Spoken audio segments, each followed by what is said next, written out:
નમસ્તે વિદ્યાર્થી મિત્રો, હું મુકેશ પટેલ શ્રી વિદ્યાનગર પ્રાઇમરી સ્કૂલ તરફથી તમને આવકારું છું.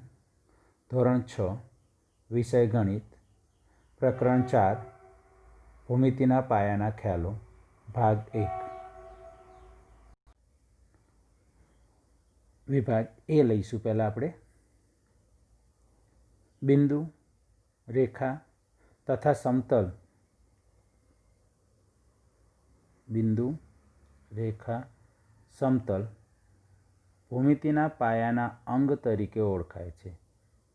તો ભૂમિતિના પાયાના અંગ બિંદુ, રેખા, સમતલ. બિંદુ વિશેની વાત કરીએ આપણે. બિંદુને લંબાઈ, પહોળાઈ કે જાડાઈ હોતી નથી.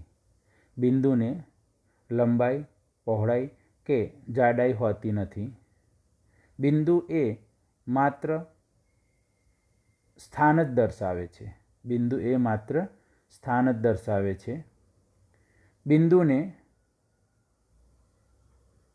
ટપકા વડે દર્શાવાય છે, પરંતુ ટપકું એ બિંદુ નથી. આ જે બિંદુ દર્શાવતા આપણે હાથે ટપકું કરવામાં આવે છે આવી રીતે આમ, પછી એને સંગત કોઈ સંખ્યા અને સાથે કોઈ પણ આલ્ફાબેટ A, B, C ગમે તે લખવામાં આવે છે. તો આવી રીતે બિંદુને ટપકા વડે દર્શાવાય, પરંતુ ટપકું એ બિંદુ નથી. બિંદુને A, B, C વગેરે વડે દર્શાવાય છે. એટલે કોઈ પણ બિંદુ તમારે દર્શાવવું હોય તો આ પ્રમાણે ટપકું કરી એની સાથે કોઈ પણ આલ્ફાબેટ લખી શકો. P પણ લખાય છે આવી રીતે. ટપકું કરીને કોઈ પણ આલ્ફાબેટ પ્રમાણે આપણે Q પણ બિંદુ લખી શકીએ. અને આવી રીતે વાત કરીએ. હવે રેખાની વાત કરીએ. એક સીધી લીટીમાં આવેલા અસંખ્ય બિંદુઓ રેખા રચે છે. એટલે આ પ્રમાણે આ એક બિંદુ, બીજું બિંદુ, ત્રીજું બિંદુ, ચોથું બિંદુ સીધી લીટીમાં આવેલા હોય અને આ બધાથી આવી રીતે રેખા બનતી હોય છે. તો એક સીધી લીટીમાં આવેલા અસંખ્ય બિંદુઓ રેખા રચે છે. રેખા બંને બાજુ અનંત સુધી વિસ્તરેલી છે. કારણ એનું એ છે કે જ્યારે આપણે આ તે રેખા દોરીએ ત્યારે જમણી બાજુ અનંત સુધી લંબાવી શકાય, આવી રીતે ડાબી બાજુ પણ અનંત સુધી લંબાવી શકાય. માટે કહેવામાં આવે છે કે રેખા બંને બાજુ અનંત સુધી વિસ્તરેલી છે. રેખાની લંબાઈ માપી શકાય નહીં. બંને બાજુ અનંત સુધી વિસ્તરેલી રેખા છે એટલે એનું ચોક્કસ માપ આપણને મળે નહીં, એટલે એની લંબાઈ માપી શકાય નહીં. રેખાને અંત્ય બિંદુ હોતા નથી.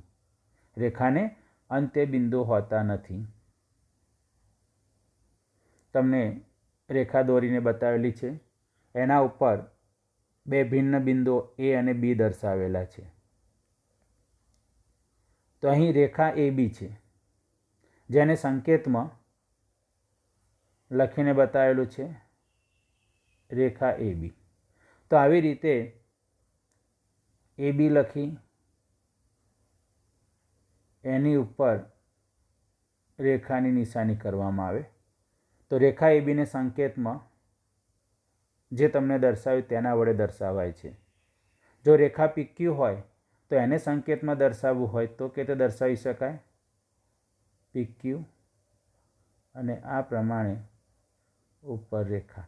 તો રેખા PQને સંકેતમાં દર્શાવી તે.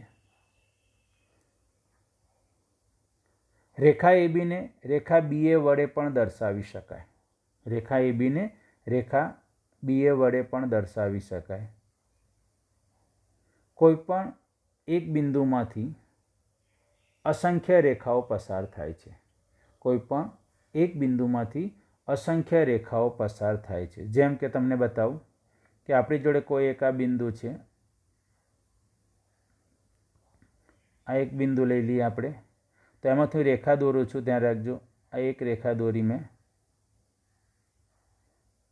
બીજી રેખા દોરી, ત્રીજી દોરી, ચોથી દોરી. તો વિચાર કરો કેટલી બધી રેખાઓ દોરી શકાય આવી રીતે. તો અસંખ્ય રેખાઓ દોરી શકાય છે. તો કોઈ પણ એક બિંદુમાંથી અસંખ્ય રેખાઓ દોરી શકાય છે, અસંખ્ય રેખાઓ પસાર થાય છે. બે ભિન્ન બિંદુમાંથી એક જ રેખા પસાર થાય, રાઈટ. બે ભિન્ન બિંદુ હોય, દાખલા તરીકે આ બિંદુ મેં એ લઈ લીધું, અહીંયા બિંદુ મેં બી લઈ લીધું. તો આ બંનેમાંથી પસાર થતી એક જ રેખા મળે તમને આ પ્રમાણે. એકથી વધારે તમે રેખા દોરી શકો નહીં. તો બે ભિન્ન બિંદુમાંથી એક જ રેખા પસાર થાય છે. રેખાખંડની વાત કરીએ આપણે હવે. રેખાખંડ એ રેખાનો ભાગ છે. રેખાખંડ એ રેખાનો ભાગ છે. જો આજે મેં રેખા દોરી આવી રીતે, તો હું એ બી નામ આપી દઉં. તો આ એ બિંદુ છે, આ બી બિંદુ છે. તો આટલો વચ્ચેનો જે ભાગ છે એ રેખાખંડ એ બી છે. એટલે એ રેખાનો ભાગ થઈ ગયો. તો રેખાખંડ એ રેખાનો ભાગ છે. રેખાખંડને ચોક્કસ લંબાઈ હોય છે. આજે અહીંયા બતાવેલું છે, આ એ બિંદુ છે, આ બી છે અને રેખાખંડ એ બી દોરેલો છે. તો માપપટ્ટીની મદદથી આપણે એની લંબાઈ માપી શકીએ. એટલે રેખાખંડની લંબાઈ માપી શકાય છે. રેખાખંડને બે અંત્ય બિંદુઓ છે, દેખાય છે તમને. એક અંત્ય બિંદુ એ છે, બીજું અંત્ય બિંદુ બી છે. રેખાખંડ PQ હોય, આજે રેખાખંડ PQ લીધો, તો આના બે અંત્ય બિંદુઓ કયા થશે? બિંદુ P અને બિંદુ Q થશે. તો રેખાખંડને બે અંત્ય બિંદુઓ હોય છે. રેખાખંડ PQ હોય તો એના બે અંત્ય બિંદુઓ બિંદુ P અને બિંદુ Q થાય. રેખાખંડ XY હોય તો એના બે અંત્ય બિંદુઓ બિંદુ X અને બિંદુ Y થશે. રેખાખંડની આકૃતિ દોરીને તમને બતાવેલી છે. રેખાખંડ ABને સંકેતમાં તમને જે આકૃતિમાં દર્શાવેલું છે રેખાખંડ, એમની સંકેતમાં લખેલો છે. રેખાખંડ ABને સંકેતમાં AB લખી ઉપર આડી લીટી દોરવામાં આવે છે, જેને રેખાખંડ AB કહેવામાં આવે છે. તેના વડે દર્શાવાય. રેખાખંડ ABને રેખાખંડ BA વડે પણ દર્શાવાય છે. રેખાખંડ ABને રેખાખંડ BA વડે પણ દર્શાવાય છે. તો એવી રીતે રેખાખંડ PQ હોય તો રેખાખંડ PQ ને આપણે રેખાખંડ QP પણ લખી શકીએ.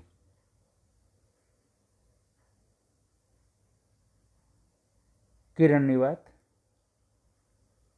કિરણ એ રેખાનો એવો ભાગ છે જેને એક ઉદ્ભવ બિંદુ છે અને બીજી તરફ અનંત સુધી લંબાયેલ છે, રાઈટ.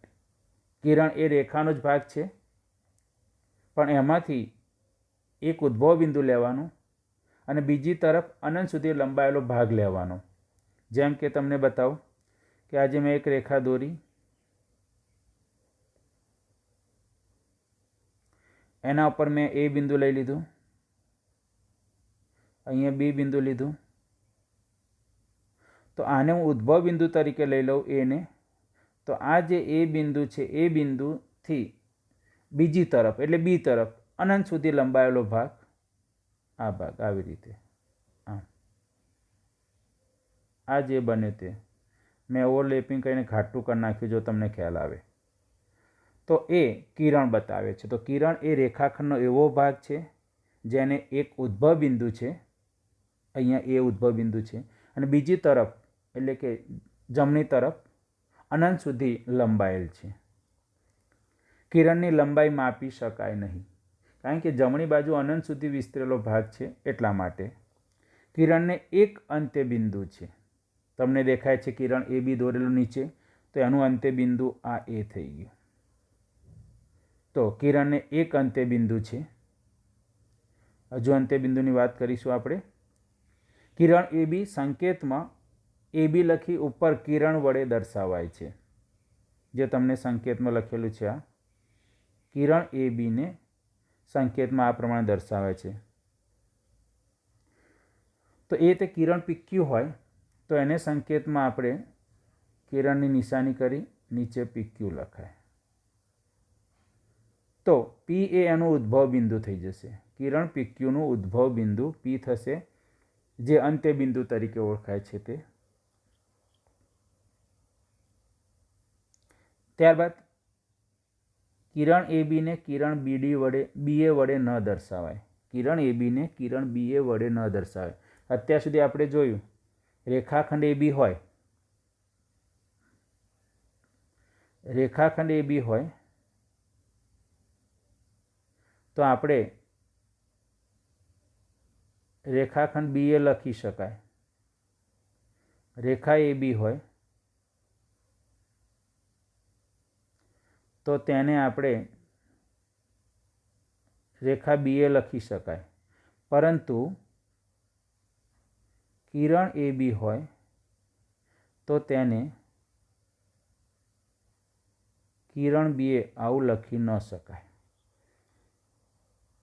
તો આ કિરણ વિશેની વાત કરી મેં તમને. ત્યારબાદ વાત કરીએ છેદતી રેખાઓ. બે ભિન્ન રેખાઓ કોઈ એક બિંદુમાં છેદતી હોય તો તે રેખાઓને છેદતી રેખાઓ કહેવાય. તો તમને બતાવ્યું છે અહીંયા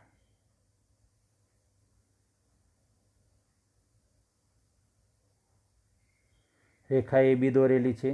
આ પ્રમાણે એક રેખા AB દોરી, નામ આપ્યું AB. બીજી એક રેખા દોરી આ પ્રમાણે,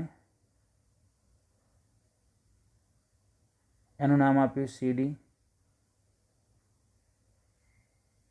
તો આ બંને રેખાઓ અહીંયા મળે છે. જો વચ્ચે દેખાય, મેં રાઉન્ડ કર્યું તેની વચ્ચે, એને P નામ આપી દઈએ અહીંયા.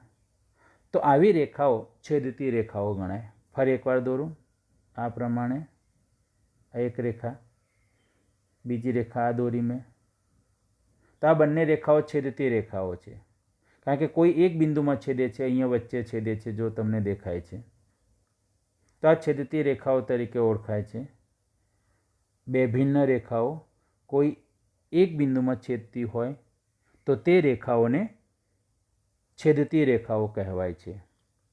જો બે રેખાઓ પરસ્પર છેદે તો તે માત્ર એક બિંદુમાં જ છેદે.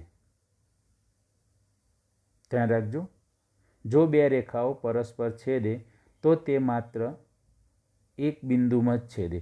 આજે મેં દોરી છેદતી રેખા, એક રેખા દોરી મેં, આ બીજી રેખા દોરી, તો અહીંયા જ છેદે છે આટલે જ, જેને હું P નામ આપી દઉં. તો હવે તમે આ બંને રેખાઓ વધારે, એટલે કે એકથી વધારે બિંદુમાં છેદતી હોય તમે દોરી શકો ખરા? ના દોરી શકો, કારણ કે આ બાજુનો ભાગ તો હવે આમથી જવાનો ડાબી બાજુ દૂર સુધી, આ બાજુનો ભાગ જમણી તરફ જવાનો દૂર સુધી, આ બાજુનો ભાગ નીચેની તરફ જવાનો દૂર સુધી, અને આ ભાગ ઉપરની તરફ દૂર સુધી જવાનો. એટલે હવે આ રેખા ફરીથી ક્યાંય એકબીજાને મળશે નહીં. તો એનો અર્થ એ થયો, જો બે રેખાઓ પરસ્પર છેદે તો તે માત્ર એક બિંદુમાં જ છેદે.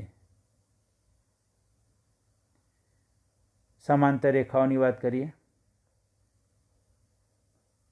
એક જ સમતલમાં આવેલી બે રેખાઓ પરસ્પર ન છેદે તો તે બે રેખાઓને સમાંતર રેખાઓ કહેવામાં આવે છે. આ તમારી જોડે કાગળ જે છે તે કાગળ એ સમતલ તરીકે ઓળખાય, અને એમાં તમે બે રેખાઓ દોરો જે પરસ્પર ન છેદે એવી રીતે, તો તે બે રેખાઓ સમાંતર રેખાઓ ગણાય. જેમ કે આજે મેં એક રેખા દોરી, આ AB નામ આપી દો આને. બીજી રેખા દોરું, PQ નામ આપી દઉં. તો આ બંને રેખાઓ એકબીજાને છેદતી નથી, માટે રેખા AB અને રેખા PQ બંને સમાંતર રેખાઓ છે. પરંતુ જો તમે આવી રીતે દોરો, આ રેખા AB દોરી, અને બીજી રેખા આ પ્રમાણે દોરો PQ, તો બંને અહીંયા છેદી જાય છે, માટે આ બે રેખાઓ સમાંતર રેખાઓ ગણાય નહીં. તો સમાંતર રેખાઓ એક જ સમતલમાં આવેલી બે રેખાઓ પરસ્પર ન છેદે તો તે બે રેખાઓને સમાંતર રેખાઓ કહેવાય. સમાંતર રેખા AB અને CDને, જે તમને આકૃતિમાં બતાવેલી છે બે સમાંતર રેખાઓ ઉપર,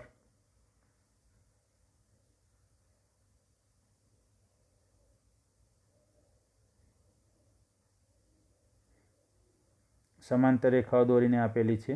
રેખા AB છે, રેખા CD છે. સમાંતર રેખા AB અને CDને સંકેતમાં રેખા AB સમાંતર રેખા CD વડે દર્શાવાય. રેખા AB સમાંતર રેખા CD વડે દર્શાવાય. તેવી રીતે રેખા PQ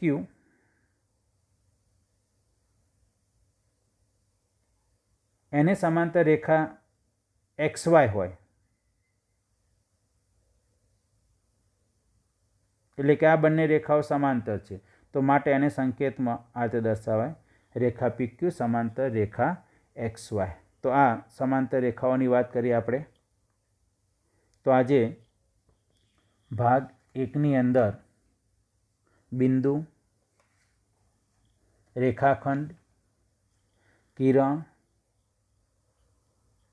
છેદતી રેખા, સમાંતર રેખાઓ જેની વાત કરી આપણે.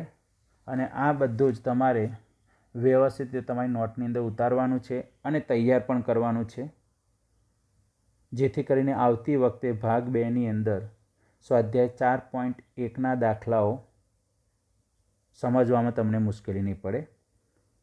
તો આજે આટલે સુધી. આવજો વિદ્યાર્થી મિત્રો.